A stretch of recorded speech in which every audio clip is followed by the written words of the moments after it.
Hi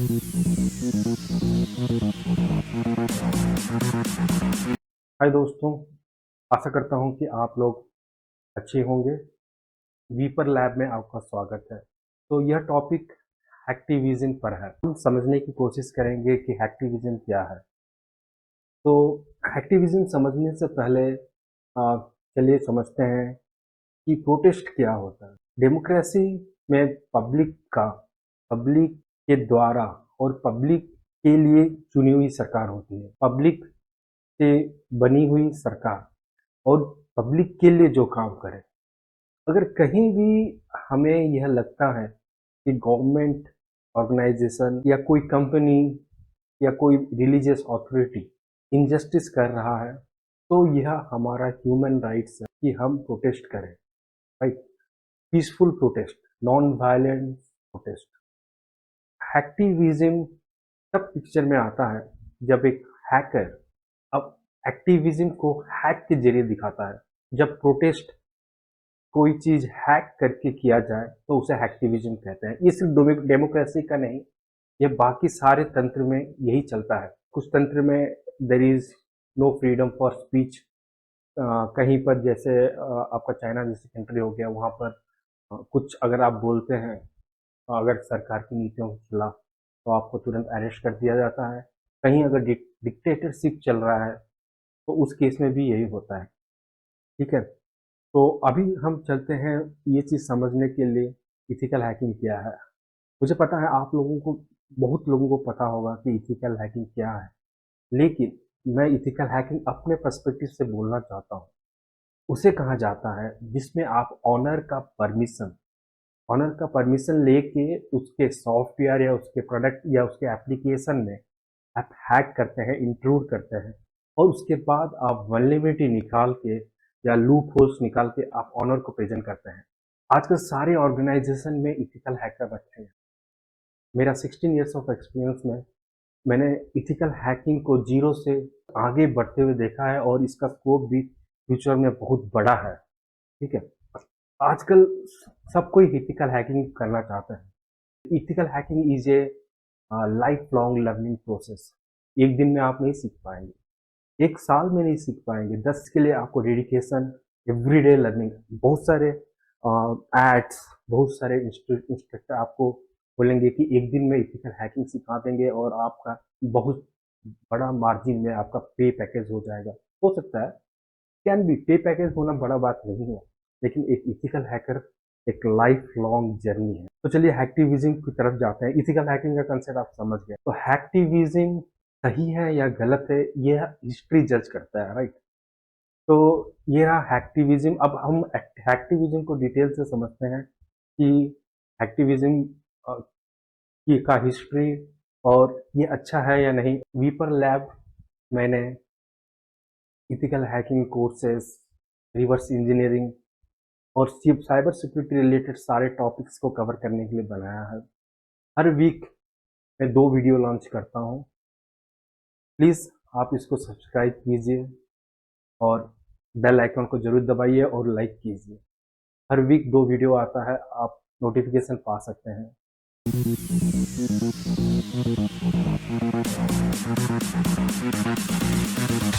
history of हैक्टिविज्म। हैक्टिविज्म का इतिहास 1990 से आज तक के बीच कई हैक्टिविस्ट घटनाएं हुई, लेकिन पूरा दशक ज्यादातर 3 हैक्टिविस्ट समूहों विकीलीक्स, एनोनिमस और लुलसेक के इर्द गिर्द घूमता है।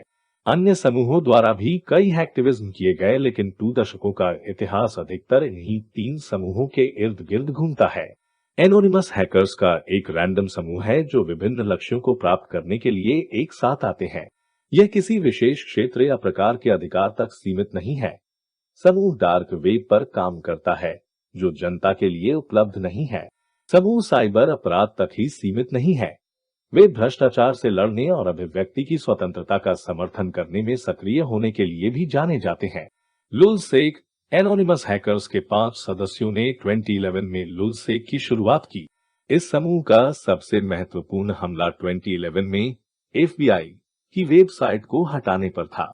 विकीलीक्स इस समूह की शुरुआत जूलियन असांजे ने 2006 में लीक हुए दस्तावेजों को होस्ट करने के लिए की थी। उनकी साइट पर जारी किए गए पहले दस्तावेज 2010 में अफगानिस्तान में अमेरिकी युद्ध के लगभग 80,000 दस्तावेज थे और इसके बाद इराक में युद्ध के 4 लाख अन्य दस्तावेज थे। अक्टूबर 1989 नासा और अमेरिकी ऊर्जा विभाग के कंप्यूटरों में एक वायरस वैंक वर्म घुस गया, जो कंप्यूटर की लॉगिन स्क्रीन को बदल देता है। माना जाता है कि यह मैलवेयर ऑस्ट्रेलिया में उत्पन्न हुआ था। यह इतिहास में तैनात किया गया दूसरा प्रमुख वायरस है और स्पष्ट रूप से राजनीतिक उद्देश्य वाला पहला वायरस। 2003 15 वर्षीय क्रिस्टोफर पूले अपने उपनगरीय न्यूयॉर्क बेडरूम से 4chan org वेबसाइट स्थापित किया। यह फोरम साइट थी जहां सदस्य अपने विचार साझा कर सकते थे और चर्चा कर सकते थे। लेकिन समय के साथ यह गुमनाम हैकरों की एक वैश्विक सेना को आकर्षित करता है, जिनमें से कई राजनीतिक विचारधारा वाले हैं। उन्होंने साइबर ऑप्स की साजिश रचने के लिए इस मंच का उपयोग करना शुरू कर दिया। इस तरह से एनोनिमस हैकर्स का जन्म हुआ। जनवरी 2008 एनोनिमस ने प्रोजेक्ट चानोलॉजी की घोषणा करते हुए एक यूट्यूब वीडियो जारी किया है, जो गलत सूचना के अभियान और असहमति के दमन के कारण चर्च ऑफ साइंटोलॉजी को नष्ट करने के लिए एक जानबूझकर चलाया गया अभियान था। एक महीने से भी कम समय के बाद एनोनिमस ने दुनिया भर के विभिन्न स्थानों पर एक साथ अपना पहला फिजिकल प्रोटेस्ट साइंटोलॉजी के खिलाफ आयोजित किया। नवंबर 2010 विकीलीक ने ट्यूनीशियाई तानाशाह जीन अल आबिदीन बेन अली सरकार में बड़े पैमाने पर भ्रष्टाचार का खुलासा किया। उसके बाद विकीलीक वेबसाइट को तानाशाह ने ब्लॉक कर दिया। अनोनिमस ने ट्यूनीशियाई सरकार की वेबसाइटों पर हमले शुरू कर दिए और एट वन पॉइंट ट्यूनीशियाई स्टॉक एक्सचेंज को बंद कर दिया। जनवरी 2012 फिलिस्तीन समर्थक एक्टिविस्टों का एक समूह जो खुद को नाइटमेयर कहता था, तेल अवीव स्टॉक एक्सचेंज और एल एयरलाइंस की वेबसाइटों को नष्ट किया। एनोनिमस हैकर्स ने कई हाई प्रोफाइल हमलों को अंजाम दिया। फरवरी 2012 को इंटरपोल ने एफबीआई स्टिंग ऑपरेशन के बाद दुनिया भर से 25 संदिग्ध एनोनिमस हैकर्स को गिरफ्तार किया गया, जिसमें अनोनिमस रिंग लीडर हेक्टर मोन्सेगुर, जिसे ऑनलाइन साबू के नाम से जाना जाता था, को गिरफ्तार किया गया। 2014 सोनी पिक्चर्स एंटरटेनमेंट को गार्डियंस ऑफ पीस जीओपी नाम के एक समूह ने हैक कर लिया था, जिसने अप्रकाशित फिल्में, कर्मचारी वेतन, सामाजिक सुरक्षा डेटा, पासवर्ड और खाता जानकारी सहित 100 टेराबाइट्स से अधिक डेटा प्राप्त किया। बाद में बताया गया कि इनका संबंध उत्तर कोरिया से था। विकीलीक्स ने कई सरकार और संगठनों को बेनकाब किया। डिप्लोमेटिक केबल्स 2010 विकीलीक्स ने विभिन्न देशों के डिप्लोमेटिक केबल्स का खुलासा किया, जिसमें उनके बीच विभिन्न राजनीतिक और सामाजिक विवादों का पर्दाफाश हुआ। गुंडागर्दी के डॉक्यूमेंट्स 2016 विकीलीक्स ने भारतीय सिस्टम में गुंडागर्दी और अनुशासन से जुड़े कई डॉक्यूमेंट्स का खुलासा किया, जो भ्रष्टाचार और अनुशासन की कमी को दिखाते थे। एंथनी विनी केबल्स 2016 ये खुलासा भारतीय संविधान में राष्ट्रपति पद के पूर्व उम्मीदवार एंथनी विनी के डॉक्यूमेंट्स का था, जिसमें उनके विवादित विधायक चुनाव के बारे में विस्तृत जानकारी थी। सऊदी डॉक्यूमेंट्स 2015 विकीलीक्स ने सऊदी अरब के बारे में अनेक डॉक्यूमेंट्स खोले, जो इस देश की राजनीति, आर्थिक स्थिति और संबंधित मुद्दों पर जानकारी प्रदान करते थे। Ashley Madison data breach 2015 the impact team के नाम से जाने जाने वाले एक समूह ने विवाहेतर संबंधों के लिए डिजाइन की गई डेटिंग वेबसाइट एशले मैडिसन के सिस्टम का हैक किया, जिससे उपयोगकर्ता डेटा ऑनलाइन लीक हो गया, जबकि कार्रवाई अवैध थी और इससे व्यक्तियों को नुकसान हुआ। हैकर समूह ने मॉरल हाई ग्राउंड का दावा किया। 2016 में एक अनोनिमस एक्टिविस्ट ने मामा की लॉ फर्म मोसैक फोंसेका के 11.5 मिलियन से अधिक दस्तावेज लीक कर दिए, जिससे पता चला कि कैसे दुनिया भर में अमीर व्यक्तियों ने टैक्स से बचने के लिए सेल फर्मों का इस्तेमाल किया।